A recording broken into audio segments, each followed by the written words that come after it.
let us face, without panic, the reality of our times, the fact that atom bombs may someday be dropped on our cities, and let us prepare for survival by understanding the weapon that threatens us.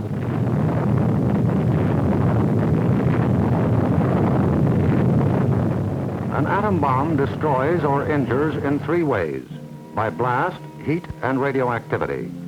The blast of an atom bomb is its most important destructive agent. In Japan, whole buildings were flattened by its force.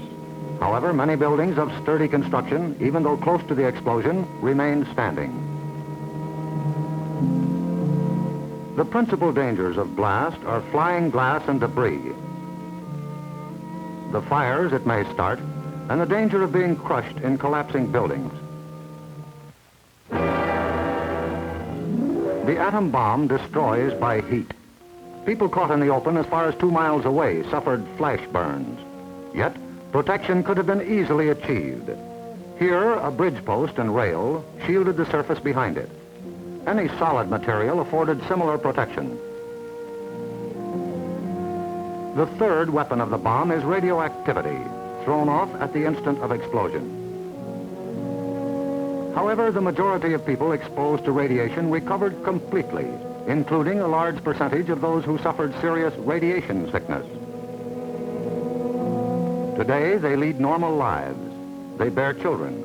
Their children are normal. These, then, are the weapons of the atom bomb that we must protect against: blast, heat, and radioactivity.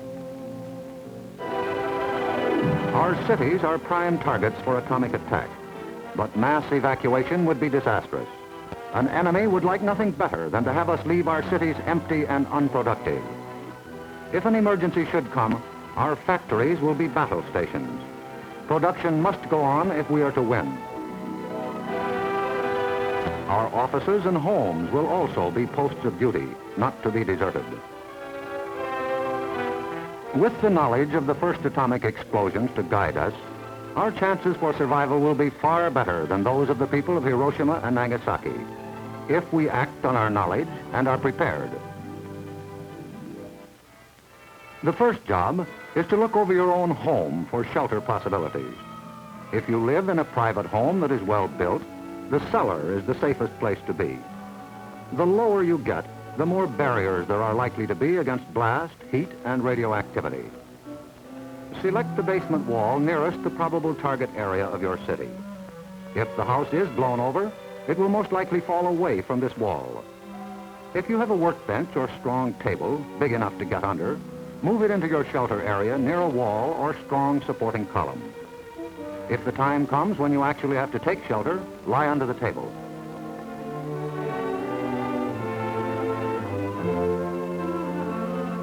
If you live in a home that has no basement, choose a shelter area without windows on the ground floor. An interior hallway is probably best. In time of emergency, the shelter area should be cleared of mirrors and other objects that might cause injury.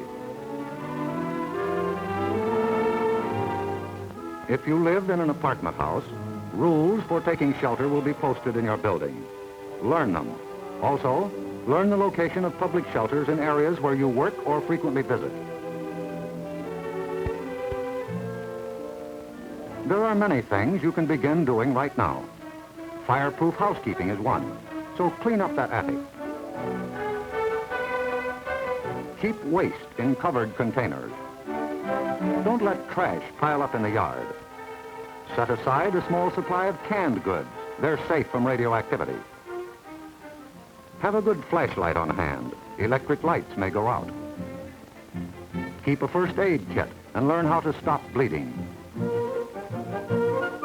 Make a habit of keeping a bottle of fresh water handy. A radio will be important for receiving vital instructions. Finally, prepare the shelter area and collect all necessary shelter equipment.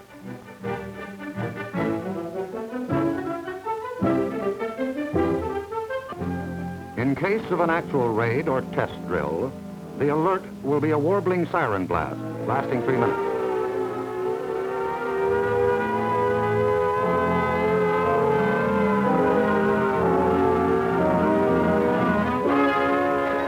Once you hear this, act fast.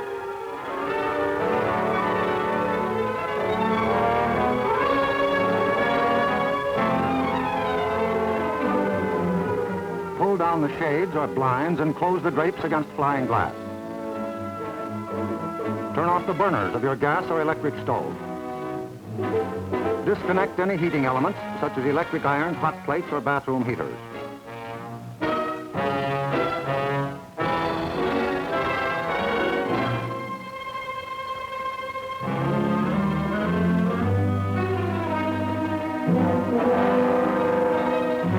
Close all outside doors, but leave them unlocked. Turn off the gas or oil burners.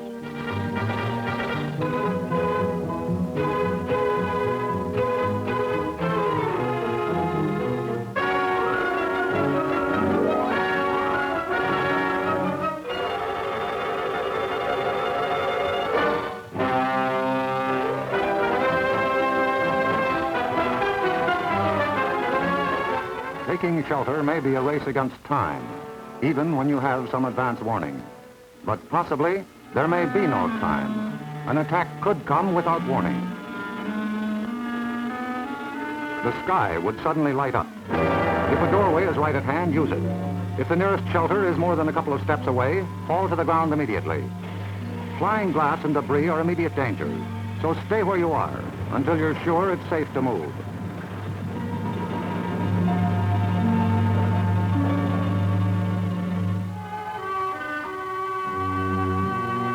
If you are at home when a surprise attack occurs, crawl beneath a table if it is very near, or drop to the floor with your back to the window.